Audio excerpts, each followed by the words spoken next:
Want simple habits that will help you reduce stress?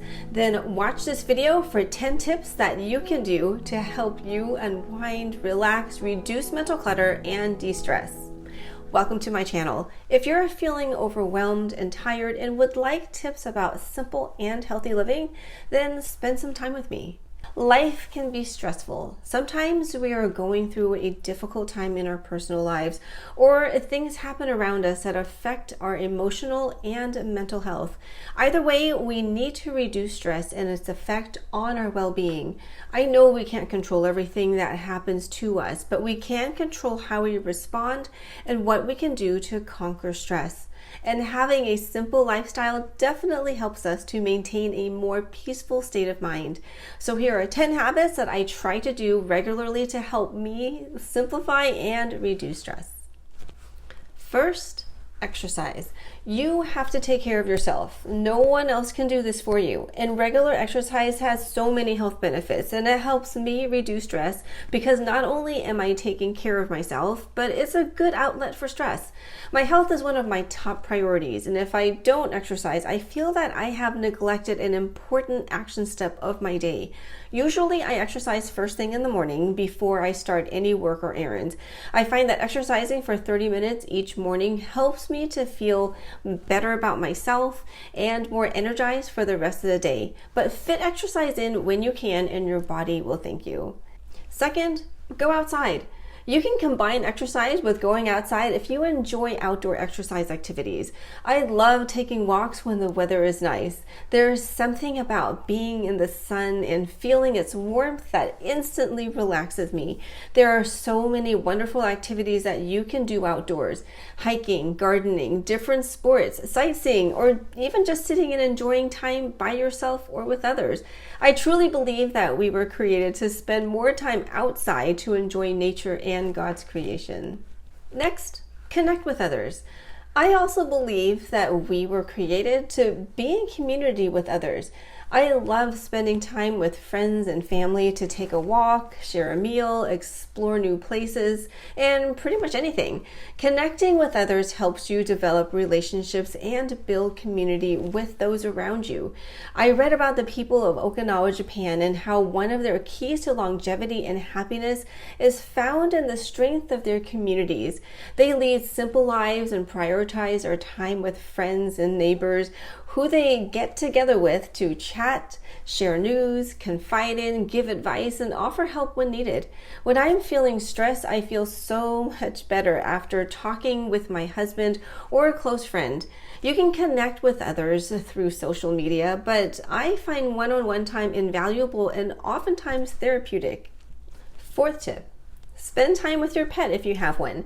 I find that the company of a four-legged friend takes my mind off of whatever is bothering me for the moment. I love it when my cat sits on my lap or snuggles with me. I don't know if it's how cute they are or that they're so accepting of us, or maybe they give us purpose in caring for them. But I find spending a little time with my cats each day reduces stress. A fifth habit that I have learned lately is to reduce my intake of news and information. How often have you sat down to watch the news and find yourself being sucked down a rabbit hole of attention-grabbing headlines only to find yourself losing an hour or two of mind-numbing stories that leave you sad, mad, or wanting to eat a whole tub of chocolate ice cream? It's so easy to be fed what we want to see to make us desensitized to what's truly important. I limit my news feed to once a day for about 30 minutes. I find that's enough time for me to get the gist of what's going on, but not get so wrapped up in the negative rhetoric that I just want to hibernate on another planet. And that leads me to my next habit. Prayer. So many things are beyond our control, and worrying about these things will only make us paralyzed.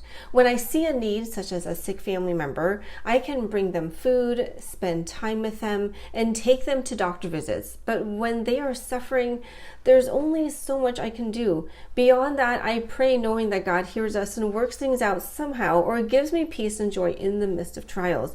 So each morning I start my day with prayer, and then at the end of the day, I end my day with prayer and gratitude, because there's always something to be grateful for. A seventh habit that I find very helpful to reduce stress is to find an active creative outlet. I say active because while watching TV and media can feel like a creative outlet, I think that having something to do that exercises your creativity refocuses your attention from stressors and gives you something to do. Maybe you like drawing or painting, or maybe you enjoy knitting or crocheting, or maybe taking photos or dancing or cooking, and you don't have to be good at any of these. Okay, well, maybe cooking so that what you make is edible and nothing or no one gets burned. For myself, I have enjoyed crocheting and may pick this up again. Lately, it's gardening and photography. Another habit is to tidy up or declutter at the end of the day. And I'm not talking about a big decluttering project. I think just spending a little time each day to manage any clutter that has crept in your house helps to maintain an organized environment. Maybe 10 to 15 minutes in the evening sometime. After dinner, I have short decluttering tasks that I do, such as going through my mail and dumping any junk mail, or picking up and hanging up any clothes that are not where they should be, or putting away any purchases instead of letting them sit on the dining room table. Doing the dishes and cleaning up the kitchen feels rewarding. If you're starting on your decluttering journey and your clutter is overwhelming, choose a small area such as the kitchen island or part of it. Waking up in the morning to a clean house reduces stress because I don't like visual clutter, and keeping that to a minimum helps me to concentrate on important tasks for the day. I love this next habit because it helps me into the following day. So the ninth habit is to plan the next day. Have you ever waken up thinking, I have so much to do tomorrow, and then your mind races over everything you need to do, and it feels like such a burden?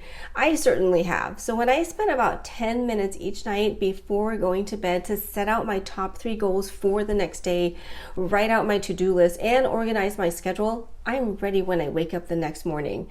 Do I still wake up in the middle of the night thinking, oh, I need to do this or that tomorrow?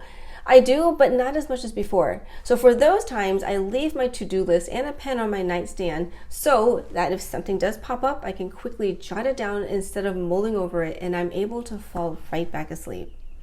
My last habit is to journal. I used to journal every morning, but for the past few months, I have been journaling at night after I plan my tomorrow.